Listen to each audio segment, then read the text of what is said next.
Class 11 physics. देखो physics होती क्या है। सबसे पहले ना हमें जानना है कि फिजिक्स, अभी तक हमने 9th 10th तक पढ़े हैं भाई, सारे सब्जेक्ट में मिक्स पढ़े हैं साइंस में, वो एक नाम था साइंस। लेकिन इसके बाद में हम 10th के पेपर दे लेते हैं, उसके बाद में आता है हमारा फिजिक्स, यानी कि ऑप्शन होते हैं हम पे कि हमें भाई साइंस साइड लेना है या कॉमर्स लेनी है या आर्ट साइड लेनी है। अब जैसे काफ़ी बच्चे ना साइंस साइड ले लेते हैं, अब उन्हें ये नहीं पता कि भाई साइंस साइड में सब्जेक्ट कौन कौन से होते हैं। तो फर्स्ट सब्जेक्ट होता है फिजिक्स, केमिस्ट्री, मैथ या bio.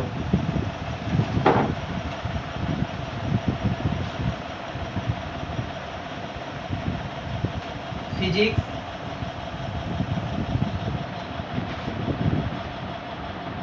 Chemistry, bio and math. और ये हिंदी इंग्लिश तो इसमें कंपलसरी है, हिंदी एंड इंग्लिश।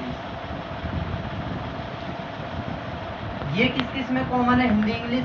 एक तो ये तुम्हारा हो जाएगा, इसमें आर्ट साइड में भी मिलेगी, ये कॉमर्स में भी मिलेगी, लेकिन ये साइंस साइड में भी मिलेगी। तो ये तो क्या कॉमन है सब में, हिंदी इंग्लिश। लेकिन इसके बाद में आती है कि भाई कॉमर्स जो है ना वो तुम्हारा एक अलग है। अगर बच्चे ने लेकर साइंस लिया है तो साइंस साइड में ना ये सब्जेक्ट मिलेंगे उसे, या तो फिजिक्स मिलेगी, केमिस्ट्री मिलेगी, ये दोनों तो कंपलसरी हैं। अगर बच्चे की चॉइस है कि उसको बायो लेनी है या मैथ लेनी है, बायो लेके वो मेडिकल लाइन में जा सकता है, मैथ लेके टीचिंग मेथड पकड़ सकता है, इंजीनियरिंग कर सकता है। तो मैथ से 2 फायदे हो गए उसके। अब बायो से भी 2 फायदे हैं भाई, तुमने कोई डिग्री ले ली बायो की, क्या करोगे? या तो नर्सिंग का कोर्स करोगे, या फिर तुम एक अपना अच्छा सा हॉस्पिटल खोल लोगे, या फिर एक MBBS करके एक डॉक्टर बन जाओगे MBBS, या फिर एक मेडिकल सेंटर खोल लोगे, क्लिनिक खोल लोगे। तो मैथ से क्या फ्यूचर है? मैथ में फ्यूचर आता है तुम्हारे एक टीचिंग, गवर्नमेंट टीचर बन सकते हो, इंजीनियरिंग कर सकते हो नॉर्मल। तो ये सब चीज़ हो गई। तो इसके बाद ना साइंस साइड में जो कॉमन चीज़ है वो ये 2 कॉमन है कि भैया हमें बायो लेनी है या मैथ लेनी है। मैथ वाले बच्चे क्या करते हैं भाई, काफ़ी बच्चों को मैथ से ना 10th क्लास में बहुत डर लगता है कि भाई हमारे मैथ में नंबर कम है और शायद हमसे मैथ ना हो पाए, तो क्या ले लेते हैं, बायो ले लेते हैं। लेकिन अभी जो हमारा वो टॉपिक है वो है फिजिक्स। अब ये फिजिक्स है क्या चीज़? अभी तक हमने पढ़ा साइंस, अभी तक पढ़ा हमने साइंस,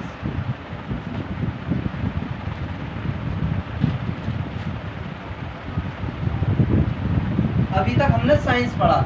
अब ये साइंस क्या थी? Science is the systematical unit, किसी वस्तु का क्रमबद्ध ज्ञान विज्ञान कहलाता है। किसी भी वस्तु का क्रमबद्ध ज्ञान विज्ञान कहलाता है। कोई भी वस्तु हमारे चारों तरफ हो, ये हो गई या कोई भी इंसान हो, कुछ भी हो, उसकी क्या है, क्रमबद्ध ज्ञान विज्ञान कहलाता है, यानी science is the systematical unit. इसके बाद आता है, साइंस के बाद आता है हमारी 11th क्लास में आ गए। अब हम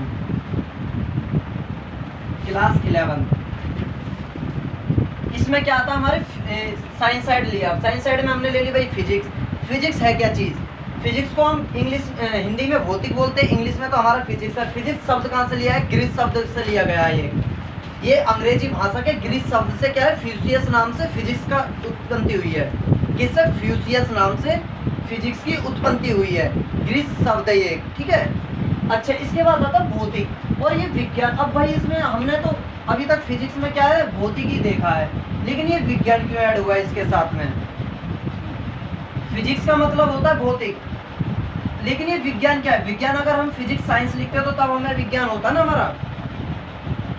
तो विज्ञान का मतलब होता है कि भाई जो भी तुम्हारे चारों तरफ हो रहा है, जो नहीं हो रहा, गतिविधि कुछ भी हो रही है, वो सब तुम्हारे विज्ञान में आ जाता है। फिजिक्स में क्या होता है? फिजिक्स में तुम्हारे मेटल नॉन मेटल आ जाते हैं। कुछ भी तुम्हारे चारों तरफ कुछ भी हो रहा हो, प्राकृतिक में कोई भी दुर्घटना घट रही हो, कुछ ना हो रहा हो, वो सब किस में आते हैं? तुम्हारे आते हैं फिजिक्स में। एक होता है इसमें प्राकृतिक बल, नंबर 1 जो है इसमें वो है प्राकृतिक बल।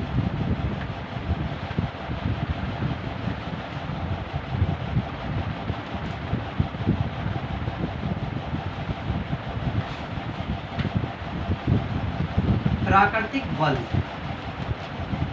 अब भाई प्राकृतिक को क्या बोलते हैं? नेचुरल। बल को क्या बोलते हैं? Force, natural force. अब ये प्राकृतिक बल क्या है हमारा? चलो थोड़ा सा इसको समझो। जो ये प्राकृतिक बल है, ये बल क्या है? प्राकृतिक बल क्या है? जो भी हमारे आसपास हो रहा हो, जैसे ये है, इसका भी एक बल है, इसका भी एक बल है, इन मार्करों का भी कुछ बल है। ये भाई मेरे हाथ पे रखे हुए हैं, तो इनमें कुछ तो वजन है, कुछ तो ये बल लगा रहे, मैंने इनको धक्का दिया। शायद मैं कोई छोटा बच्चा होगा वो इसको नहीं हिला सकता, 1-2 साल का बच्चा वो इसको नहीं हिला सकता। लेकिन क्या हुआ, वो बड़ा हो गया तो उसने क्या करा, बल लगाया इस पे, प्राकृतिक बल लगाया, अपना कुछ बल लगा के इसकी स्थिति में क्या करा, परिवर्तन कर दिया, इसको इधर से उधर ढकेल दिया। तो ये क्या है, प्राकृतिक बल हमारा। यानी जो भी हमारे चारों तरफ हो रही है चीज, घटना घट रही है, उसको हमने हल्का सा बल लगा करके उसकी स्थिति में परिवर्तन कर दिया, वो क्या कहलाता हमारा प्राकृतिक बल।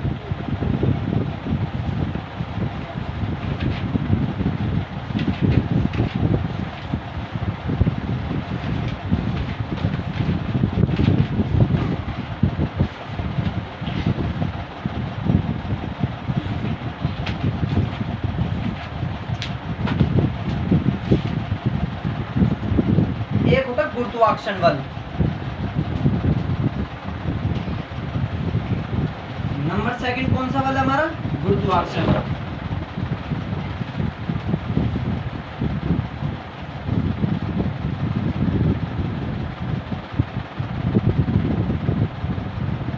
गुरुत्वाकर्षण बल। अब भाई ये गुरुत्वाकर्षण बल क्या है, बल तो बाद में देखेंगे, गुरुत्वाकर्षण यानी इस बल के बारे में बाद में चर्चा करेंगे। पहले हम गुरुत्वाकर्षण को समझें, गुरुत्वाकर्षण क्या चीज है हमारा। गुरुत्वाकर्षण वो चीज है जो भी पृथ्वी है, ये अब ये पृथ्वी है, पृथ्वी पे भाई मैं खड़ा हुआ हूँ, यानी पृथ्वी मुझे अपनी ओर आकर्षित कर रही है। अगर मैंने ये जमीन पर, ये मैंने यहाँ से छोड़ दिए, ये नीचे जाएंगे, नीचे किसकी वजह से जा रहे हैं, पृथ्वी की, ये गुरुत्वाकर्षण की बल की वजह से जा रहे हैं, यानी गुरुत्वाकर्षण इसे अपनी तरफ खींच रहा है। और जो खींच रहा है वो क्या है, हमारा बल है। यानी कि भाई मैं ऊपर से नीचे कूदा, मैंने छलांग लगाई, किसने खींचा, बल ने खींचा ना, एक बल लग गया मेरे पास, यानी गुरुत्वाकर्षण बल लग गया। अब गुरुत्वाकर्षण बल ने क्या करा, मुझे नीचे खींच लिया। इसके बाद आता है चुंबकीय बल, विद्युत चुंबकीय बल।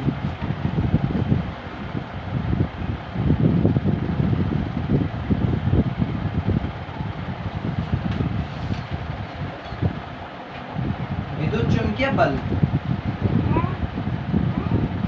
अब ये विद्युत चुंबकीय बल क्या है, थोड़ा सा इसे देखते हैं। भाई विद्युत तो तुम्हें सब नॉर्मली पता है कि विद्युत होती क्या है। विद्युत हमारी लाइट होती है, करंट, इलेक्ट्रिसिटी को विद्युत बोलते हैं। चुंबकीय क्या है हमारी, जो हमें अपनी तरफ आकर्षित करती है, आकर्षित कर लेती है, वो क्या हमारी चुंबकीय बल क्या है, जो हमें फोर्स लगाता है, यानी कि अपनी तरफ खींचने के लिए फोर्स लगाता है, वो क्या है, विद्युत चुंबकीय बल।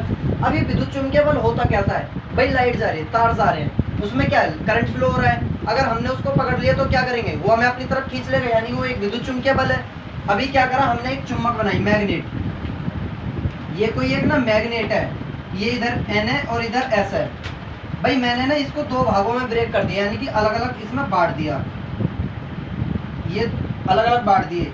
अब मैं क्या करूंगा, इन दोनों को मिलाऊंगा। अगर मिलाऊंगा तो ये क्या है, एक दूसरे का अपोजिट भागेंगे। N से N को मिलाऊंगा तो ये क्या है, मैंने N से N को मिलाया तो ये क्या, एक दूसरे के अपोजिट भागेंगे। लेकिन मैंने N से S को मिलाया तो ये क्या है, इधर को अट्रैक्ट करेंगे। अगर मैंने S से S को मिलाया तो क्या है, एक दूसरे से दूर भागेंगे। तो ये तो हमारा विद्युत चुंबकीय बल, यानी कि इनका चुंबकीय क्षेत्र जहां तक भी फैलेगा वो क्या हमारा विद्युत चुंबकीय बल। और जैसे कि इसका चुंबकीय बल, इसका चुंबकीय क्षेत्र था भाई, इसका जो चुंबकीय क्षेत्र था, इसने क्या करा, इस प्लस ने नेगेटिव को खींचा, तो ये क्या एक विद्युत चुंबकीय बल है। अभी जैसे हमारे 2 वायर जा रहे हैं, वो क्या है, विद्युत चुंबकीय बल बनाते हैं, यानी कि एक में क्या है, प्रोटॉन होते हैं, एक में इलेक्ट्रॉन होते हैं, तभी तो वो विद्युत चुंबकीय बल बनाते हैं। या जैसे 11,000 की कोई केबल है, ये 11,000 की लाइन है, भाई मैं इसके आसपास जाऊंगा, ये क्या मुझे खींच लेगा तुरंत ही, तो ये क्या विद्युत चुंबकीय बल है, यानी इसने मुझे खींच लिया, ये विद्युत चुंबकीय बल है। बंद कर दे, भी चल रही है।